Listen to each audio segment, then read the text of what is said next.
The main reason why most people of this day believe that the sun is still 93 million miles away is because they haven't looked into it. So keep listening if you're one of them people, because over the next minute I'm going to give you a very good point to prove otherwise. Check out the rays of sun that come out of the clouds.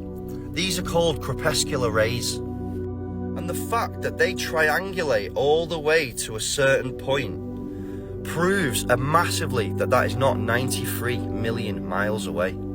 Now, NASA and science tells us that the sun is 4 times bigger than the moon, but it's also 4 times the distance away from the moon, which makes the anomaly of them both looking the same size in the sky.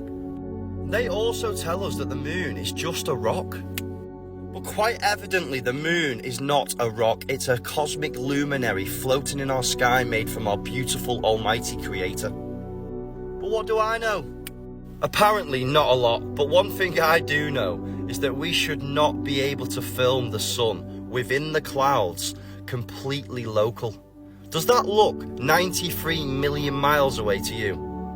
Do you have that much cognitive dissonance that you can't understand that this is not 93 million miles away? So when you have NASA telling us that we live on a spinning ball so far away from the sun and the moon, and the sun is the biggest thing in the whole galaxy, and we all revolve around the sun, then you read the Bible, you're like, the Bible's saying something totally different. This can't be true. There's no way to believe 100% in the Bible and believe what NASA is telling you. It's just no way. Now, I know you still probably believe in the globe Earth, that we're spinning on a ball of water that's just being contained somehow. But if you believe in the Bible, there's no way you can believe that theory. Here's some scriptures at the bottom of this picture you can go and read and check out from just the regular Bible, the Canaan Bible. And you can check out these scriptures and see exactly how it's talking about the earth and what it looks like, if you don't believe in the book of Enoch. And I got one more verse for you. Psalms 19. The heavens declare the glory of God. The expanse shows his handiwork. The expanse can also mean firmament. Day after day they pour out speech, and night after night they display knowledge. There is no speech nor language where their voice is not heard. Their voice is gone out through all the earth, their words to the end of the world. In them he has set a tent for the sun, which is a bridegroom, coming out of his room like a strong man rejoicing to run his course.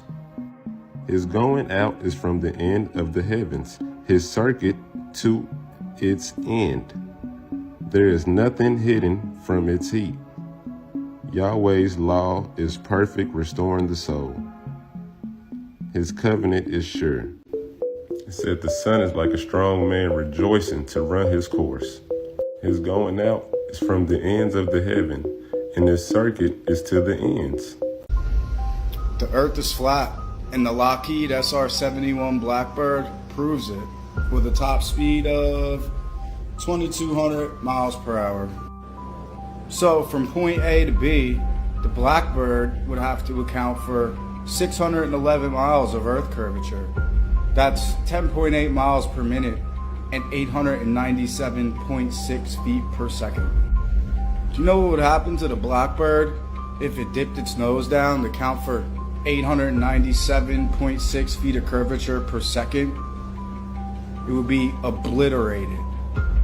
Not only would the Blackbird objectively be obliterated at those speeds, flying over the curvature of the earth, dipping its nose down at almost 900 feet per second, but flight dynamics assume that there is a flat earth and zero curvature and a non-rotating earth, and they assume that because it's true.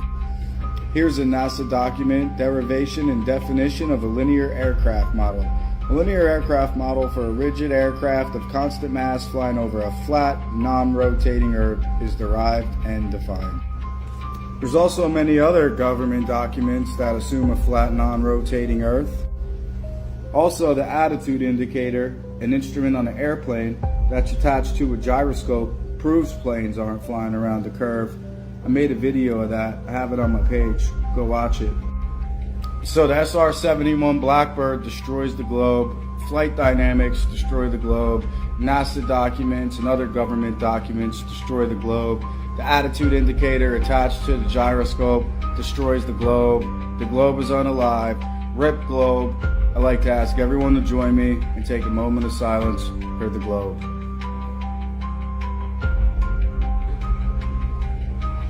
Rest in pieces. Ooh, so I just noticed that the warning on my account is officially gone. This means I could go back to pissing off the heliosexuals out there. We'll go ahead and start with this.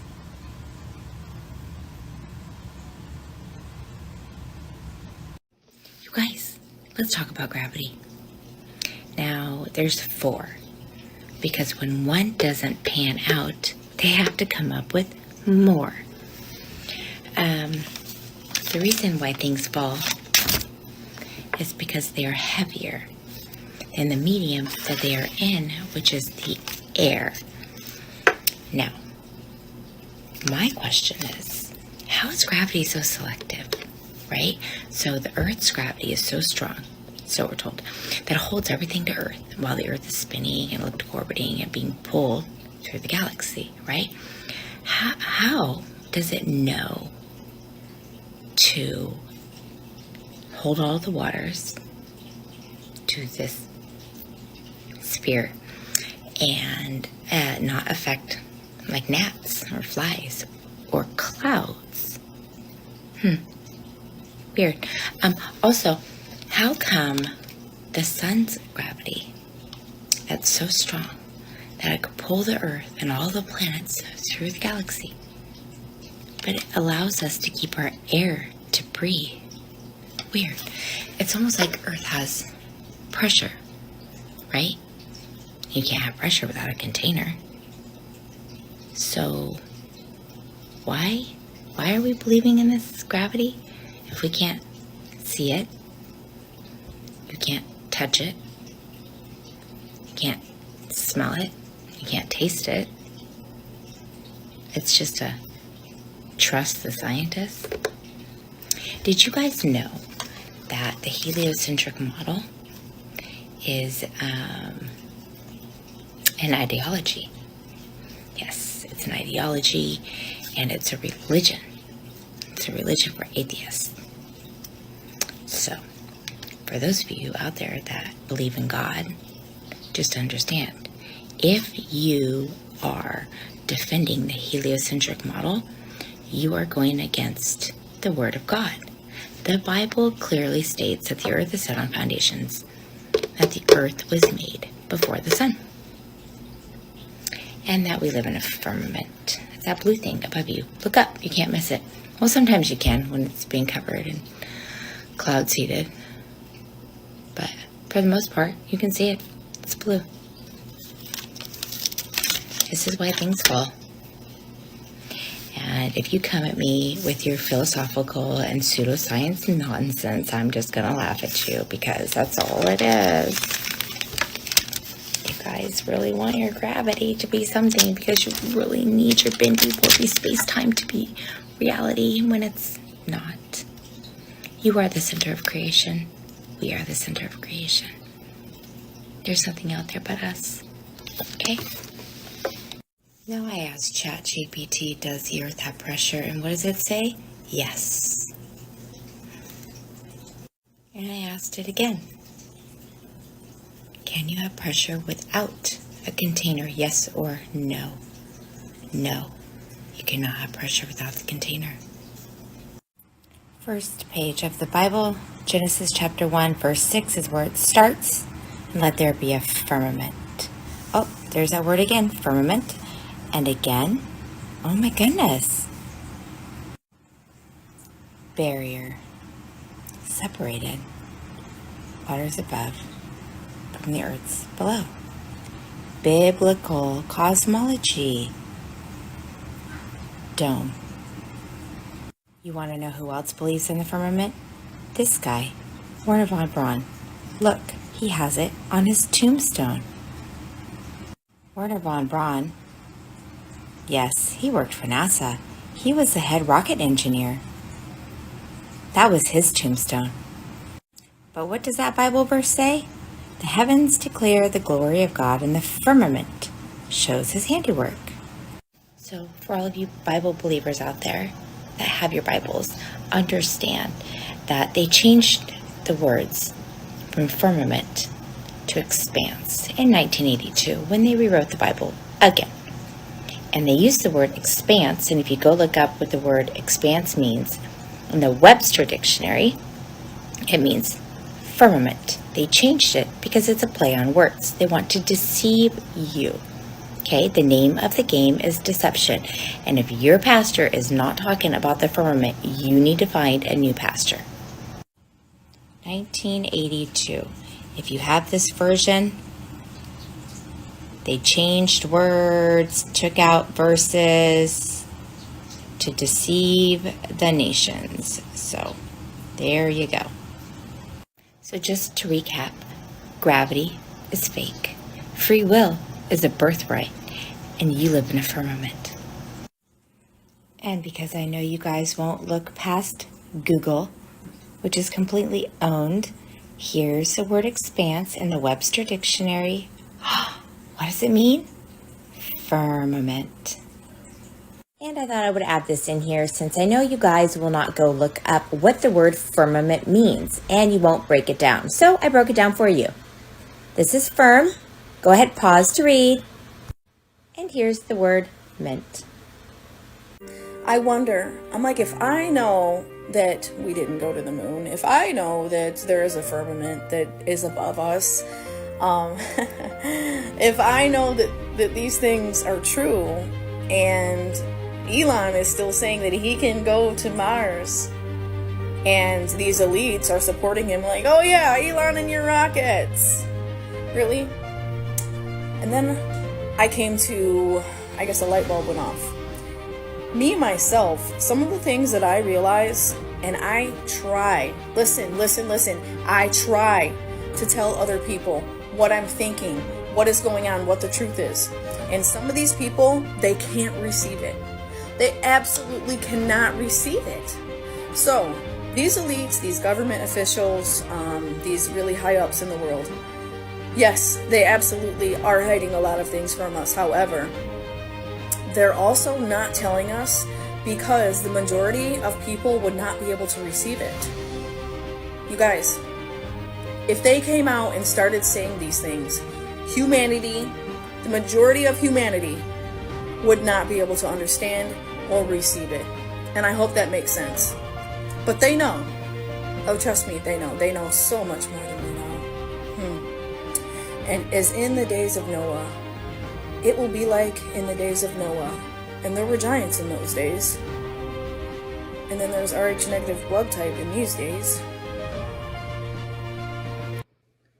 Hey guys, here's a couple of my flat earth maps. It's so interesting to study about Antarctica because they have this Antarctica treaty in the 50s. The governments were exploring Antarctica and they found some stuff out and they didn't want to tell anybody. Operation Fishbowl. There's a lot of stuff if you'll research it. But Antarctica is actually not a continent. It's actually a 360-degree ice wall that goes around the geocentric flat Earth. It holds the seas in. And anywhere you try to go to the Antarctica, like the closest place over here, they do have tours and they allow some people to go there. And it's kind of close. But if you'll notice, everywhere else on the ice wall, it's so far away. Like, there's the size of the United States. Well, look how many, it's like 2 to 3 United States just to get to the edge. So that's why no one goes to it. That's why it's such a secret. And that's why people can be fooled. There's something in the center of the earth that's magnetic. That's why compasses work on a flat earth. They only work on a level plane because they're drawn to the center. Something is magnetic in the center. That's how they work. It's the Alexander Gleason map of 1892. You come over here to 1569. This is the Mercator. This is a projection. This is a blown up projection of the North Pole. Back then, they knew that there was a black magnetic rock sitting right in the center of the North Pole. They called it Rufus Nigra. These maps were not fictional. They didn't make this stuff up. They worked really hard on documenting this stuff.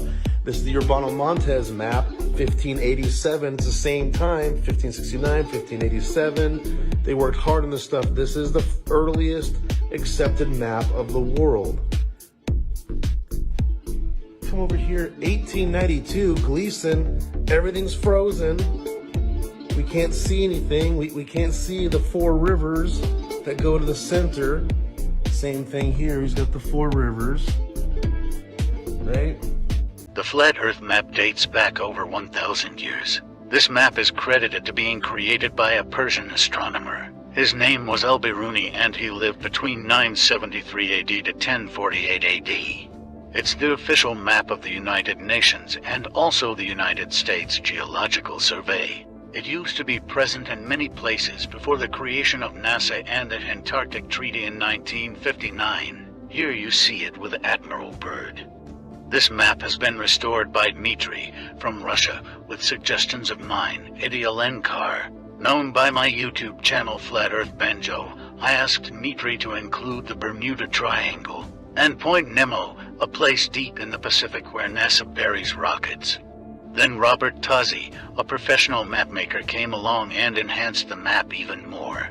There are many people now selling this map online, but if you could order it from my online store, I would greatly appreciate it. Visit my online store now and order one of the items. I humbly thank you.